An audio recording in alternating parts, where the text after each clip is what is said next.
Salah satu sifat dan tabiat manusia adalah, ia akan cepat bergembira ketika mendapatkan kesenangan dunia dan frustasi ketika kesenangan itu lenyap. Mereka lupa bahwa sesuatu yang mereka peroleh adalah titipan dari Allah Subhanahu wa Ta'ala untuk dipergunakan di jalannya. Manusia sering mengalami kegagalan ketika diuji oleh Allah dengan ujian kekayaan, kesenangan dan kegembiraan. Mereka lupa bahwa sebenarnya apa yang datang itu merupakan peringatan, bahwa Allah senantiasa mengawasi gerak dan langkahnya. Berbeda dengan para salafus soleh, mereka sedikit pun tidak bergembira ketika kesenangan dunia datang, mereka sadar bahwa ini adalah ujian terberat yang datang dari Allah. Mereka lebih senang menyerahkan pakaian, harta, kendaraan dan kedudukan mereka. Bagaimana mungkin mereka bergembira? Bagi mereka tidak ada karunia yang besar selain ia bisa keluar dari penjara dunia dan bertemu dengan Allah. Ia seperti seorang narapidana yang bersedih teringat rumah dan keluarga. Dalam sebuah hadis, Rasulullah Shallallahu Alaihi Wasallam bersabda, "Demi Zat, yang diriku ada di tangannya, seandainya kalian mengetahui apa yang aku ketahui pasti akan sedikit tertawa dan banyak menangis. Dan setelah kalian bersenang-senang dengan perempuan di atas tempat tidur pasti kalian akan keluar menuju ketinggian untuk meraung-raung memohon pertolongan dan ampunan kepada Allah." Abdullah bin Mas'ud radhiyallahu anhu berkata, "Aku heran melihat orang tertawa sedangkan di belakangnya ada neraka dan aku heran melihat orang bergembira sedangkan di belakangnya ada kematian." Ibnu Al-Marzuq berkata, "Barang siapa mengaku bahwa dosa telah membuatnya murung dan sedih, tetapi setelah itu ia mencampur adukan kebaikan dan keburukan, maka ia adalah pembohong." Al-Auza'i memberikan penjelasan firman Allah yang berbunyi, "Tidak meninggalkan perbuatan kecil dan tidak pula yang besar, melainkan ia mencatat semuanya." Quran Surat Al-Kahfi ayat 49. Menurutnya perbuatan kecil adalah senyuman, dan yang besar adalah tertawa terbahak-bahak.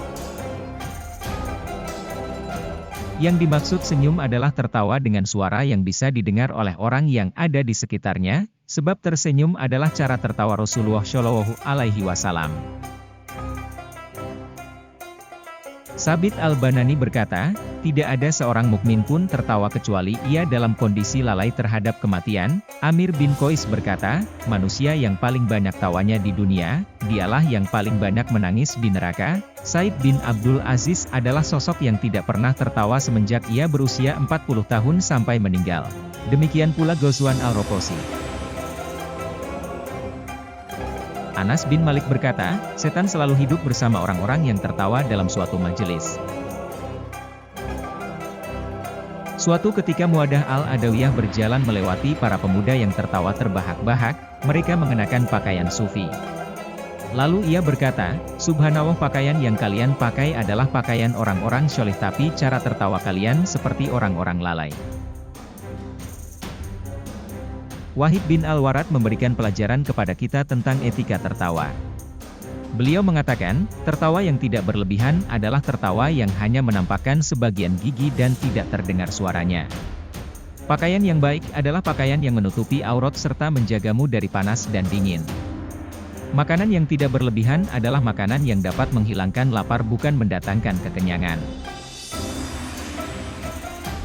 Aun bin Abi Zaid berkata, "Aku berteman dengan Atok al-Silmi selama 50 tahun dan aku tidak pernah melihatnya tertawa sekalipun." Abdul Aziz bin Abi Daud berkata, "Rasulullah Shallallahu Alaihi Wasallam pernah melihat sahabat-sahabatnya asik bergurau dan tertawa, lalu Rasulullah Shallallahu Alaihi Wasallam membacakan firman Allah, 'Belumkah datang waktunya bagi orang-orang yang beriman, agar hati mereka tunduk mengingat Allah?'"